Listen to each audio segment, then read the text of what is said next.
In the heart of Atlanta's historic Auburn Avenue, where the echoes of civil rights history still resonate through the brick buildings and tree-lined streets, the Mount Zion Baptist Church stood as a beacon of faith for its close-knit congregation.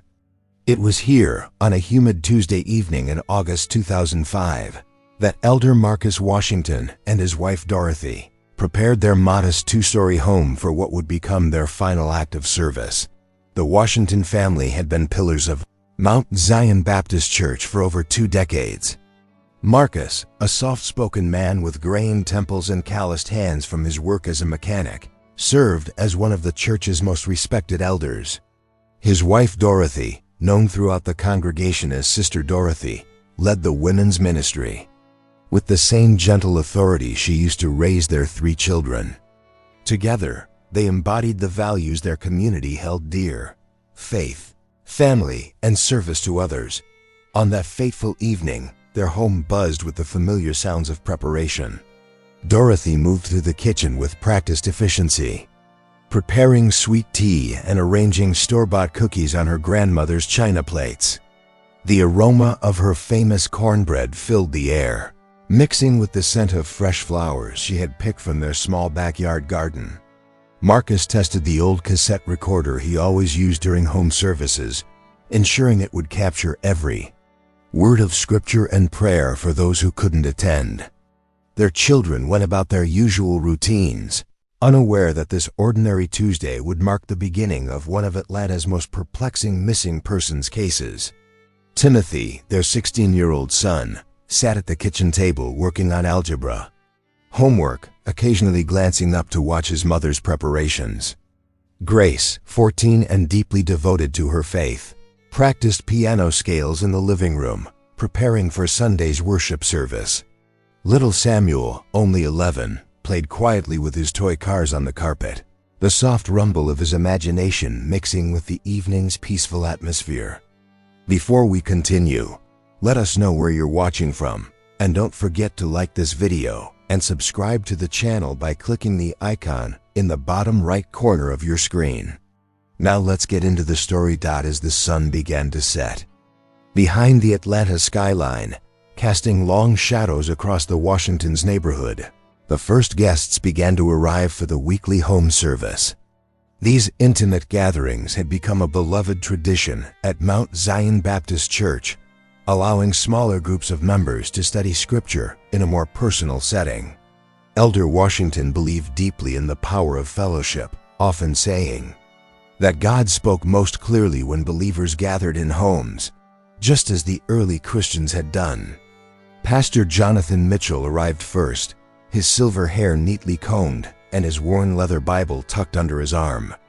At 62, he had shepherded Mount Zion's congregation for nearly 30 years, watching families grow and change, celebrating births and mourning deaths. The Washingtons held a special place in his heart. They were the kind of family that formed the backbone of any church community.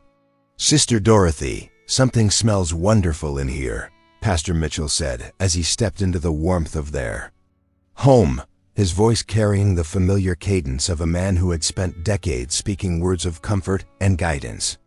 Deacon Robert Hayes followed shortly after, carrying a thermos of coffee and wearing his customary serious expression. As the church's treasurer, Hayes was known for his meticulous attention to detail and his sometimes stern demeanor when it came to financial matters. He nodded respectfully to Marcus and made his way to the living room, where folding chairs had been arranged in a circle around Dorothy's piano. By 7 o'clock, 8 members of the congregation had gathered in the Washington home. The group included Mrs. Gladys Thompson, a widow who rarely missed any church function; James and Linda Crawford, a young couple who had recently joined the church; and 3 teenagers from the youth group who had been invited to participate in the adult Bible study as part of their spiritual development. Marcus opened the service with a prayer, his deep voice filling the room as he asked for God's blessing on their time together. Dorothy played a few hymns on the piano, her fingers dancing across the keys with the confidence of someone who had been playing since childhood. The familiar melodies of Amazing Grace and How Great Thou Art brought smiles to the faces of those gathered, creating the peaceful atmosphere that made these home services so meaningful. The Bible study focused on the book of Acts, specifically the passages about the early Christian community and how believers shared everything they had. Pastor Mitchell led the discussion with his usual thoughtful approach, asking questions that encouraged deep reflection. Deacon Hayes contributed with his analytical perspective, while Elder Washington shared insights drawn from his years of study and experience. As the evening progressed, the conversation grew more animated.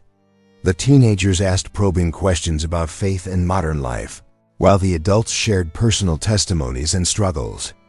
Dorothy served her cornbread and sweet tea, moving quietly around the group with the grace of a woman who had hosted countless gatherings in her home. But beneath the surface of this peaceful scene, tensions were beginning to simmer. Deacon Hayes had been growing increasingly concerned about certain financial irregularities he had discovered in the church's books. Pastor Mitchell seemed distracted, occasionally glancing at his watch and shifting uncomfortably in his chair. Even Marcus, usually the most serene presence in any room, appeared to be carrying some invisible burden. As the clock approached 9:30, the formal Bible study concluded with a circle of prayer.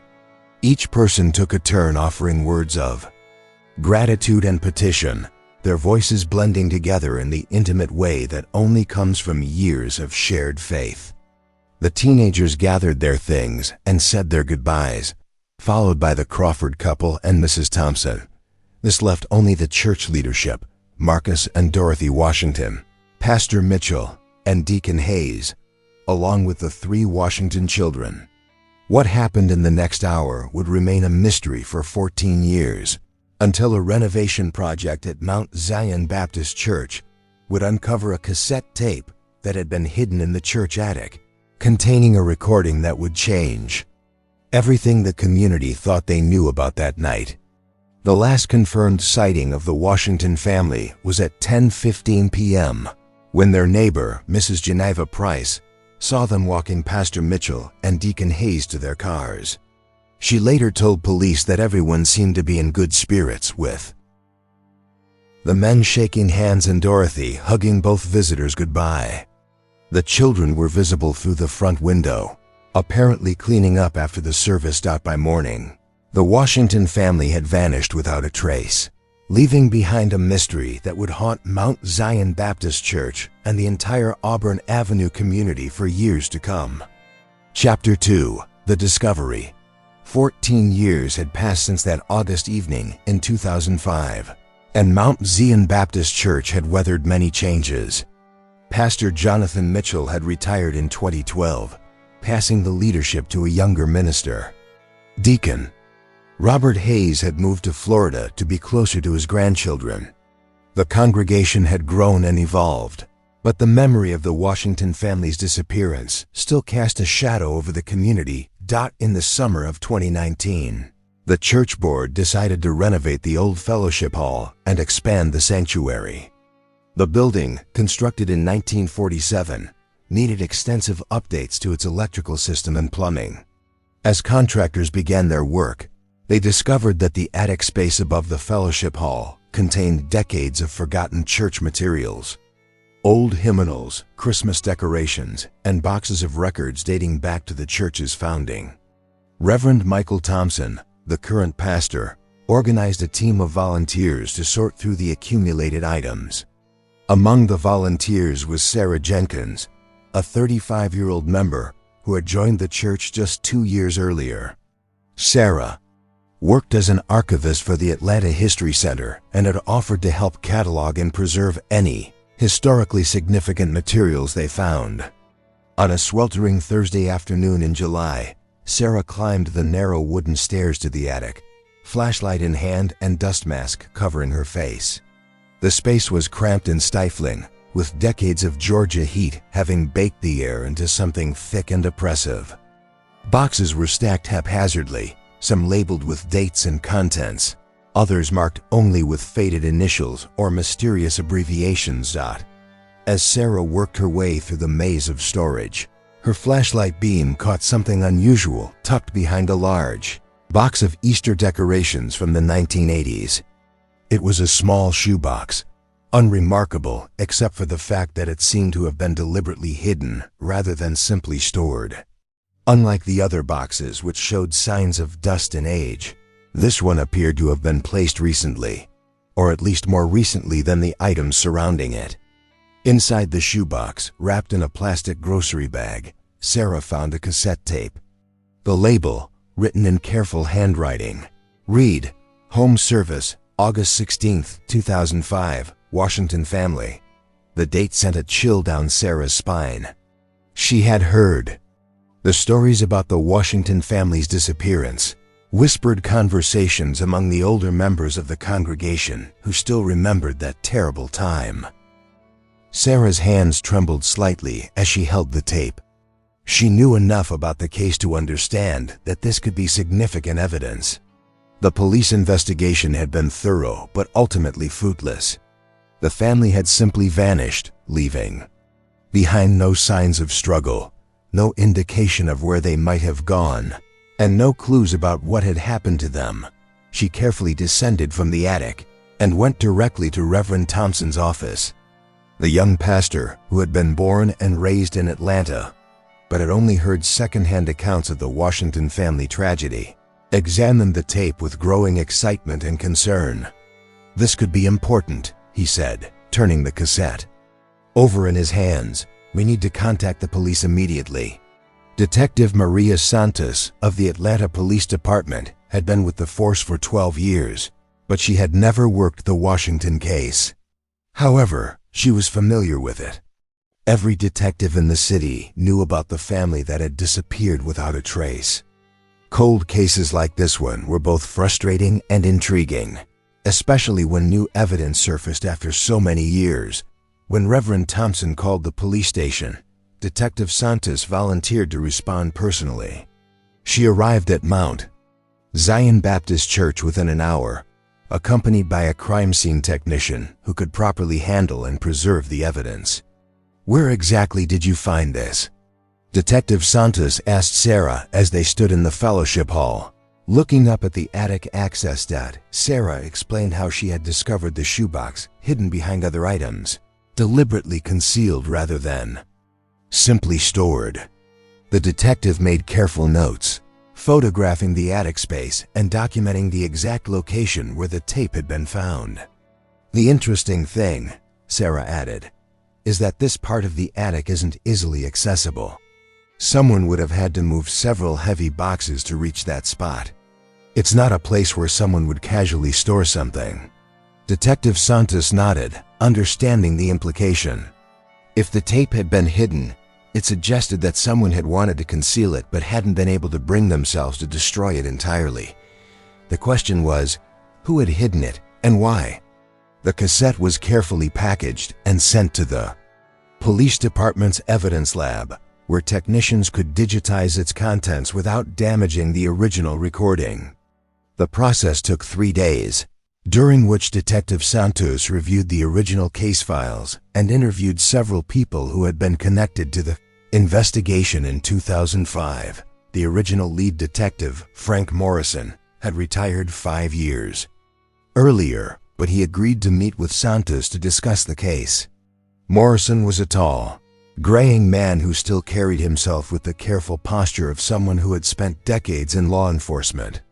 He remembered the Washington case vividly. It had been one of the most puzzling investigations of his career. 5 people don't just vanish into thin air, Morrison told Santos as they sat in a downtown coffee shop. "We checked everything: bank records, phone records, credit cards. We interviewed everyone who knew them, searched the woods around their neighborhood, dragged the Chattahoochee River. Nothing. No evidence of foul play. No evidence they left voluntarily. It was like they just ceased to exist." Morrison explained that the investigation had focused heavily on the church community, particularly the people who had been at the home service that night. Pastor Mitchell and Deacon Hayes had been thoroughly questioned and cleared of any involvement.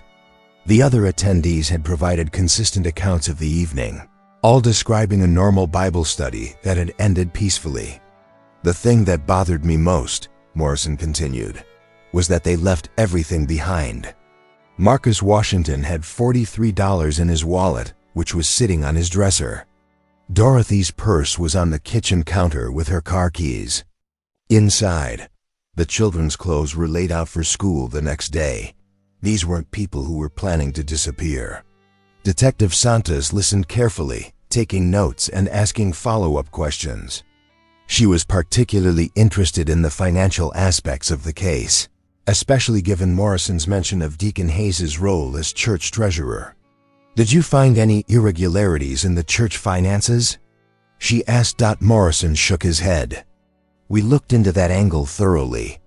Hayes had been concerned about some discrepancies, but our forensic accountant determined they were clerical errors, not evidence of embezzlement or fraud. The church's books were actually in very good order." As they concluded their meeting, Morrison offered one final observation. The Washington family was beloved in their community. They had no enemies, no financial problems, no reason to run. That's what made this case so unusual. Most missing persons cases involve people who have reasons to disappear: domestic violence, debt, criminal activity. The Washingtons had none of those risk factors. When Detective Santos returned to the station, she found that the crime lab had finished processing the cassette tape. The technician, a young woman named Amanda Chun, had successfully transferred the audio to a digital format and enhanced it to remove some of the background noise and improve clarity. "It's definitely a recording of a religious service," Chun explained as she prepared to play the file. "The first 45 minutes are pretty standard: singing, prayers, Bible study discussion. But then something changes. The atmosphere becomes much more tense." Detective Santos put on headphones and prepared to listen to voices from the past, hoping that after 14 years of silence, the Washington family might finally be able to tell their story. Chapter 3: Voices from the Past. The digitized recording began with the familiar sounds of a home Bible study: the gentle rustling of pages, the soft scraping of chairs on hardwood floors, and the warm, welcoming voice of Elder Marcus Washington opening the service with prayer. Detective Santos listened intently as the evening unfolded in real time, transported back to that August night in 2005. For the first 45 minutes, the recording revealed exactly what the original investigation had suggested: a peaceful, routine gathering of faithful church members studying scripture together. Dorothy Washington's piano playing was clear and melodic. The teenagers asked thoughtful questions about faith, and Pastor Mitchell guided the discussion with his characteristic gentle wisdom. But as the formal Bible study concluded and the casual attendees began to leave, the atmosphere on the recording started to shift. Detective Santos could hear the sounds of chairs being moved, dishes being collected, and goodbyes being exchanged. Then, as the front door closed for the final time, an uncomfortable silence settled over the remaining group. The first voice to break the silence belonged to Deacon Robert Hayes, and his tone was markedly different from the cordial manner he had maintained during the Bible study. "Marcus, we need to talk about what I found in the church records," Hayes said, his words carrying a weight that hadn't been present earlier in the evening. "Robert, please," came Pastor Mitchell's voice, sounding tired and strained. "This isn't the time or place for this discussion." "When is the time, Pastor?" Hayes replied, his voice rising slightly. "I've been trying to bring this to the church board for weeks, and every time I do, you find reasons to postpone the meeting." Detective Santos heard Dorothy Washington's voice, calm but concerned. "What's this about, Robert? What kind of records are you talking about?" The recording captured the sound of papers being shuffled, and Hayes's voice became more businesslike, as if he were presenting a report. "I've been going through the church's financial records for the past 3 years, preparing for the annual audit," Hayes explained. "And I've found some discrepancies that I can't explain. Money that should be in our accounts isn't there. Donations that were recorded but never deposited. It adds up to almost $15,000. The silence that followed was heavy with implication. Detective Santos could hear someone. She thought it might be Dorothy, drawing a sharp breath. Marcus Washington's voice, when it came, was steady but troubled. $15,000? Are you certain about this, Robert? I've checked and double-checked, Hayes replied. The numbers don't lie. Someone has been taking money from the church, and as treasurer, I have a responsibility to report this to the congregation and the authorities. Pastor Mitchell's response was immediate and defensive. Now hold on, Robert. Before we start throwing around accusations, we need to be absolutely certain about what we're dealing with here. Financial records can be confusing, and sometimes innocent mistakes can look like something more serious. Detective Santos paused the recording and made notes, her mind racing with the implications of what she was hearing. This conversation suggested a motive that hadn't emerged during the original investigation, a financial scandal that could have destroyed reputations and divided the church community. She resumed playback and heard Marcus Washington trying to mediate between the two men. Let's all take a deep breath and approach this calmly. Robert, do you have any idea where this money might have gone? Any patterns in the discrepancies? Hayes's response was measured but pointed. The irregularities all seemed to center on the building fund donations. Money that families specifically gave for the new Sunday school wing. According to our records, we should have enough to start construction, but when I contacted the bank, they told me our building fund account has less than $3,000 in it. The recording captured the sound of a chair creaking, and then Dorothy's voice filled with growing alarm. The building fund? But the Hendersons donated $5,000 just last month for that project. And the Thompsons gave $3,000 at Easter specifically for the new wing. Those donations were recorded, Hayes confirmed. I have the paperwork right here. But the money never made it to the building fund account. Pastor Mitchell's voice, when it came, sounded hollow. There has to be an explanation. Maybe the money was temporarily moved to cover other expenses. Churches sometimes have to juggle funds to meet immediate needs. That's not how we do things at Mount Zion, Hayes replied firmly. Our bylaws are clear. Designated donations go to their designated purposes. Period. The conversation continued for several more minutes, with Hayes presenting more details about his findings and Pastor Mitchell offering increasingly weak explanations. Detective Santos noted that Marcus and Dorothy Washington remained largely silent during this portion of the discussion, only occasionally asking clarifying questions. Then, about an hour into the recording, something changed. There was a sound that Detective Santos couldn't immediately identify, a sort of muffled thump, followed by what sounded like a chair falling over. What was that? Dorothy's voice, suddenly sharp with alarm. It came from upstairs, Marcus replied. One of the children must have dropped something. Detective Santos heard footsteps moving across the floor, and Marcus calling up the stairs. Timothy, Grace, Samuel, everything okay up there? No response came from the children, but there was another sound, this time clearly footsteps moving around on the second floor of the house. I'll go check on them, Dorothy said, and Detective Santos could hear her moving toward the staircase. The recording became unclear at this point, with multiple voices speaking at once and the sound quality degrading as the microphone picked up conversations from different parts of the house. Detective Santos could make out fragments of Dorothy calling for the children, Marcus asking Pastor Mitchell and Deacon Hayes to wait, and what sounded like doors opening and closing upstairs. Then Dorothy's voice, high and frightened. Marcus, the children aren't in their rooms. Their beds are empty.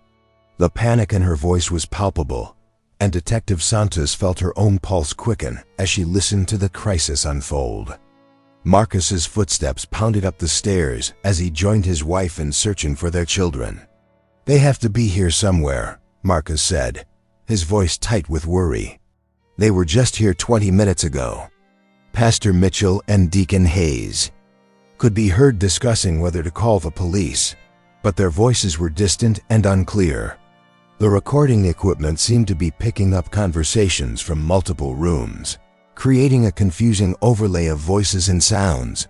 Then suddenly, there was silence. Not the comfortable quiet of a pause in conversation, but an absolute absence of sound that seemed to stretch on forever.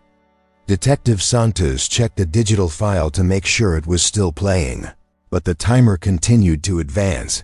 After nearly 3 minutes of silence, a new voice appeared on the recording, a voice that made Detective Santos sit up straight in her chair. It was a child's voice, young and frightened, whispering words that would haunt her for months to come. "Mama? Daddy? Please don't leave us. Please come back." The recording ended there, cutting off abruptly as if the cassette player had been suddenly switched off. Detective Santos sat in the silence of the police station's audio lab, her mind reeling with questions and possibilities. She had expected to find evidence of a family Bible study that had ended normally, perhaps with some clues about the family's state of mind before their disappearance. Instead, she had uncovered what appeared to be a financial scandal within the church, a mysterious disturbance that had caused the children to vanish from their rooms, and a final heartbreaking plea from one of the Washington children. The recording raised more questions than it answered, but it also provided the first real evidence about what had happened during the Washington family's final hours. Detective Santos knew she would need to track down Pastor Mitchell and Deacon Hayes, both of whom were still alive according to her research. She also needed to examine the church's financial records from 2005, if they still existed. But first, she had to prepare herself for the difficult task of re-interviewing the survivors of that night, knowing that at least one of them had been keeping secrets for 14 years. Chapter 4: The Reckoning. Detective Santos spent the next week tracking down the surviving witnesses from that August night in 2005. Pastor Jonathan Mitchell, now 76 and living in a retirement community outside Atlanta, agreed to meet with her on a sunny Wednesday morning. Deacon Robert Hayes proved more difficult to locate. He had moved to Clearwater, Florida, and initially declined to speak with law enforcement without his attorney present. The meeting with Pastor Mitchell took place in the quiet garden courtyard of Sunset Manor, where the retired minister spent his days reading and tending to a small collection of flowering plants. Detective Santos found him to be a diminished version of the man whose voice she had heard on the recording, thinner, more fragile, but still possessing the same careful manner of speaking that had characterized his decades in ministry. "I've been expecting this visit for 14 years, Pastor Mitchell said as they settled into wicker chairs beneath a large oak tree. "I knew someday the truth would come out." Detective Santos activated her digital recorder and began with basic questions, establishing the timeline and asking Mitchell to describe the events of that evening. His account matched what she had heard on the cassette, but she noticed that he seemed to be choosing his words very carefully. "Pastor Mitchell, the recording we found suggests there was a significant financial issue within the church," Detective Santos said. "Can you tell me about the missing money that Deacon Hayes was concerned about?" The old minister's hands trembled slightly as he adjusted his glasses. He was very thorough in his bookkeeping. Sometimes too thorough, if you understand what I mean. He found discrepancies that looked worse than they actually were. $15,000 seems like more than a simple bookkeeping error, Detective Santos replied. Pastor Mitchell was quiet for a long moment, staring at his hands. When he finally spoke, his voice was barely above a whisper. "I made some mistakes, financial mistakes. I borrowed money from the building fund to help my daughter through a difficult divorce. I always intended to pay it back, but you were caught before you could replace the money," Detective Santos finished. "Robert discovered what I had done during his audit preparation. He was threatening to expose me to the congregation, to the denomination headquarters. It would have ended my ministry and destroyed my family's reputation." Detective Santos leaned forward, sensing that she was finally getting to the heart of the matter. What happened after the recording ended, Pastor Mitchell? What happened to the Washington family? The old man's composure cracked, and tears began to flow down his weathered cheeks. It wasn't supposed to happen like that. We were just arguing about the money, about what to do, and then he paused, struggling to continue. Detective Santos waited patiently, knowing that whatever came next would be crucial to understanding the case. Robert brought someone with him that night, Pastor Mitchell finally said. Someone who wasn't part of our Bible study group. He had parked down the street and came to the back door during our discussion about the money. Who was it? Detective Santos asked, his brother-in-law Carl Brennan. Carl had connections, people who could help with problems that needed to disappear. Robert thought he was just bringing Carl in to intimidate me, to make me cooperate with his plan to expose the theft. But Carl had his own ideas about how to handle the situation. Detective Santos felt a chill run down her spine. What kind of connections? Carl worked for people who moved things, drugs, stolen goods, sometimes people who needed to disappear. He told us that the only way to solve our problem was to make sure no one could ever testify about what they had heard that night. The implications of Pastor Mitchell's confession were staggering. What had begun as a church financial scandal had escalated into something far more sinister. The children, Detective Santos said. What happened to Timothy, Grace, and Samuel? Pastor Mitchell broke down completely, sobbing as he struggled to get the words out. Carl's people took them first. They said it was to ensure Marcus and Dorothy's cooperation. They promised the family would be relocated together, given new identities, allowed to start over somewhere far away. But that didn't happen, Detective Santos said, her voice hard. No. Once the children were gone, Carl's people had all the leverage they needed. Marcus and Dorothy were told they could either cooperate and be reunited with their children, or refuse and never see them again. Where did they take them? I don't know. Carl never told us the details. He said it was better if we didn't know. That way we couldn't accidentally reveal anything if we were ever questioned. Detective Santos studied the old man's face, trying to determine if he was telling the truth. You've lived with this secret for 14 years. Why are you telling me now?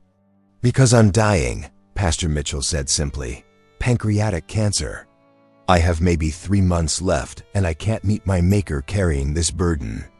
The Washington family deserves justice, and their community deserves to know the truth. Detective Santos spent another hour with Pastor Mitchell, extracting every detail he could remember about that night and the days that followed. She learned that Robert Hayes had been racked with guilt over his role in the family's disappearance and had moved to Florida partly to escape his memories of Atlanta.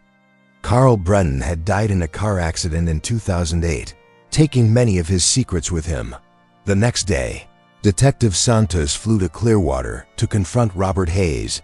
She found him living in a modest apartment complex near the beach, a man who had aged far beyond his 59 years. When she showed him her badge and explained why she was there, Hayes broke down immediately. I never meant for anyone to get hurt, he said, echoing the words of his former pastor. I just wanted the church money returned. I never imagined Carl. WOULD. Hayes's account corroborated Pastor Mitchell's confession, but added disturbing new details. Carl Brennan had not acted alone. He was part of a human trafficking network that specialized in making people disappear. Families who got too close to criminal activities, witnesses who needed to be silenced, people who had inadvertently learned dangerous information. Carl told me the family would be taken to a compound in rural Alabama, Hayes said. A place where they would be held until the heat died down, and then relocated to Mexico or Central America. He said they would be given new identities and enough money to start over. Did you believe him? Detective Santos asked. Hayes shook his head miserably. I wanted to believe him. But I knew Carl well enough to know that he didn't usually leave. Loose ends. The Washington family wasn't just witnesses to a financial crime. They had become liabilities that needed to be eliminated. Detective Santos pressed Hayes for more specific information about the trafficking network and the location in Alabama where the family had allegedly been taken. Hayes provided what details he could remember, but admitted that Carl had been deliberately vague about operational details. The compound was somewhere in the mountains, Hayes said. Carl mentioned it was near a lake, used to be some kind of religious retreat before his people took it over. But I don't know the exact location or even if it still exists. As detective, Santos prepared to leave Florida and return to Atlanta. She realized that her investigation had evolved from a simple missing persons case into something much more complex. She was now dealing with human trafficking, organized crime, and a conspiracy that had been hidden for over a decade. The recording found in the church attic had been just the beginning. Now she had confessions from 2 of the 3 surviving witnesses, but she still needed to find concrete evidence of what had happened to the Washington family. The compound in Alabama would be her next lead, but she knew that after 14 years, the chances of finding physical evidence were slim. More importantly, she had to prepare herself for the possibility that the Washington family, Marcus, Dorothy, Timothy, Grace, and Samuel, might not be alive to benefit from the justice she was trying to deliver. The children's voices on the recording, calling for their parents, haunted her dreams and drove her determination to uncover the complete truth. As her plane lifted off from Tampa International Airport, Detective Santos looked out at the Florida coastline and wondered if somewhere in the mountains of Alabama there might be graves that held the answers to one of Atlanta's most enduring mysteries. Chapter 5. The Final Truth. Detective Santos returned to Atlanta with a heavy heart and a clear mission.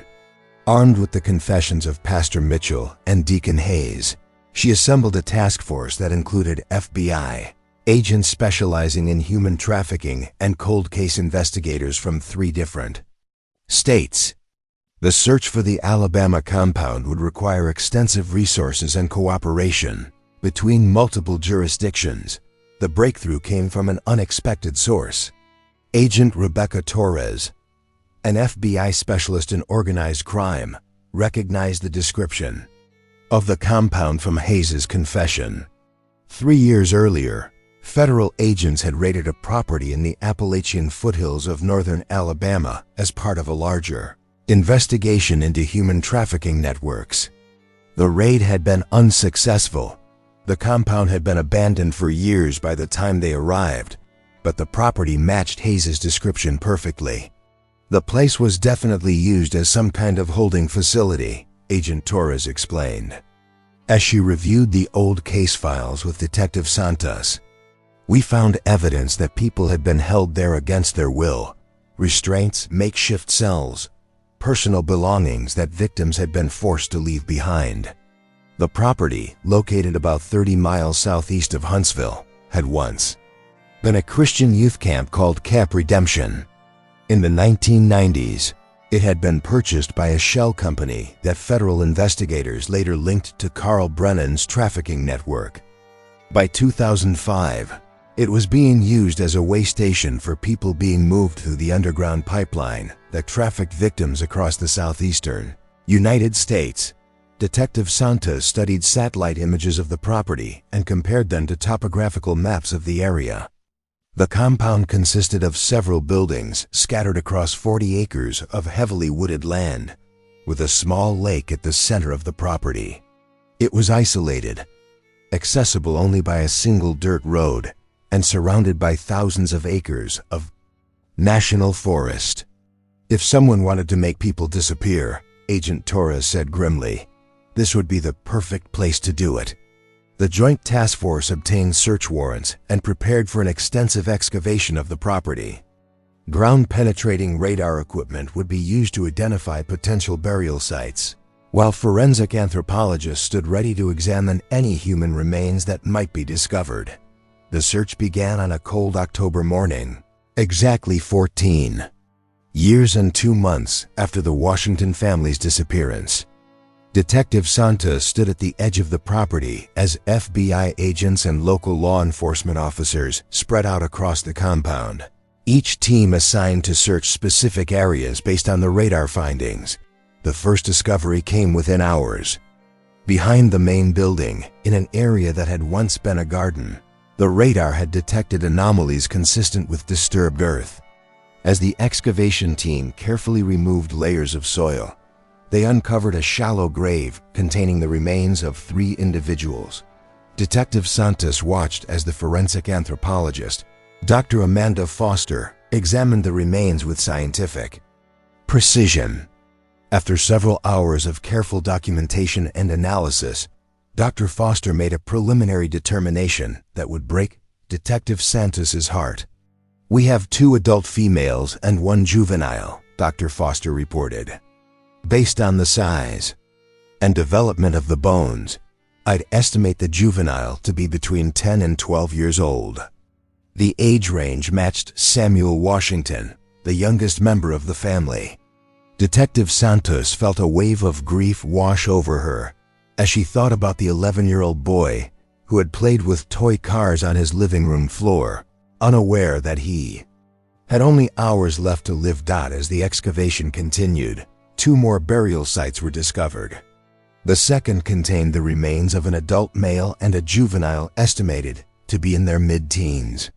The third site held the remains of a teenage female. Dr. Foster worked meticulously to document each discovery, collecting samples for DNA analysis that would provide definitive identification. But Detective Santos already knew in her heart what the results would confirm. They had found the Washington family. The dental records comparison took 3 days. When Dr. Foster called Detective Santos with the results, her voice was gentle but matter of fact. "We have positive identifications on all 5 victims: Marcus Washington, Dorothy Washington, Timothy Washington, Grace Washington, and Samuel Washington. They've all been accounted for." Detective Santos sat in her car outside the medical examiner's office, tears streaming down her face as she processed the finality of those words. The Washington family's 14-year mystery was solved, but the resolution brought no comfort, only the painful certainty that 5 innocent people had been murdered because they had been in the wrong place at the wrong time. The forensic evidence told the story of the family's final days. Based on the condition of the remains and the personal effects found with the bodies, Dr. Foster determined that the family had been held at the compound for several days before being killed.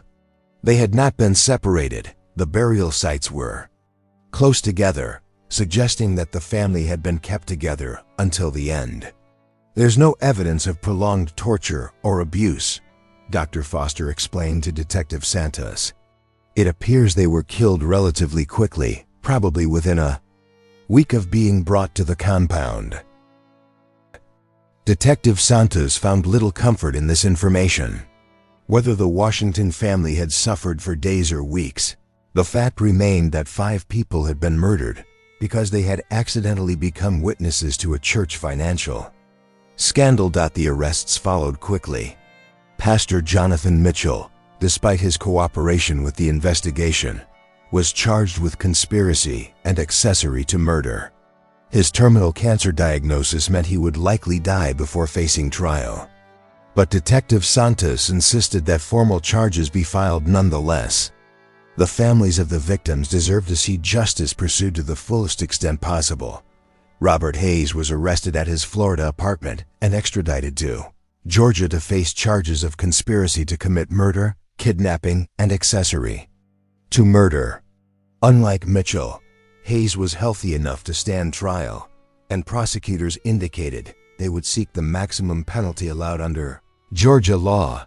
The investigation also led to the arrest of 3 other individuals connected to Carl Brennan's trafficking network. Federal agents had been building cases against these men for years, and the Washington family murders provided the evidence needed to finally bring them to justice. During Hayes's trial, which took place in the spring of 2020, the full scope of the conspiracy was revealed to the public. The prosecution presented the cassette recording as key evidence, allowing the jury to hear the Washington family's final hours in their own voices. The emotional impact was devastating. Several jurors wept as they listened to little Samuel's voice calling for his parents at the end of the recording. Dorothy Washington's sister, Patricia Williams, had never given up hope that her sister's family would someday be found. She had organized prayer vigils, distributed missing person flyers, and kept the case alive in the media for 14 years. When Detective Santos called to inform her that the family's remains had been discovered, Patricia's reaction was a mixture of grief and relief. "At least now we know," Patricia said during an interview with local news stations. "For 14 years we wondered if they were being held somewhere, if they were suffering, if they were still alive but unable to contact us. Now we can lay them to rest and begin the healing process." The Mount Zion Baptist Church community was shattered by the revelations about Pastor Mitchell's role in the tragedy. Many congregation members had trusted him for decades, viewing him as a spiritual father and moral authority. Learning that his financial crimes had led to the murder of one of the church's most beloved families created a crisis of faith that would take years to resolve. Reverend Michael Thompson, the current pastor, led the congregation through a difficult period of reflection and healing. "We cannot change what happened," he said during the memorial service for the Washington family. "But we can honor their memory by recommitting ourselves to the values they embodied: honesty, integrity, and love for one another." The church established the Washington Family Memorial Fund, providing scholarships for young people pursuing education in music and ministry, areas where Dorothy and Marcus had been passionate about mentoring others. The fund also supported programs for missing children and their families, ensuring that the Washington legacy would include helping other families avoid similar tragedies. Detective Santos attended the funeral service for the Washington family, held at Mount Zion Baptist Church on a warm Saturday in May 2020. The church was packed with family members, friends, and community members who had never forgotten the missing family. 5 white caskets lined the front of the sanctuary, finally allowing the community to say goodbye properly. As she sat in the back pew, Detective Santos reflected on the journey that had led to this moment. The discovery of a hidden cassette tape had unlocked a mystery that had haunted Atlanta for 14 years, but the resolution had brought more pain than comfort. 5 innocent people were still dead, their lives cut short by greed and the desperate actions of men who had tried to cover up their crimes. Pastor Mitchell died of his cancer just 3 weeks before the funeral, taking his final secrets with him. Robert Hayes was convicted on all charges and sentenced to life in prison without the possibility of parole. The other conspirators received lengthy sentences, and federal investigators used the Washington case to dismantle much of the remaining trafficking network that had operated in the southeastern United States. But for Detective Santos, the real victory was smaller and more personal. She had given the Washington family a voice after 14 years of silence, allowed them to tell their story through that cassette recording, and provided their loved ones with the closure they had desperately needed. As the funeral service concluded, and the congregation filed past the caskets to pay their final respects, Detective Santos noticed something that brought tears to her eyes.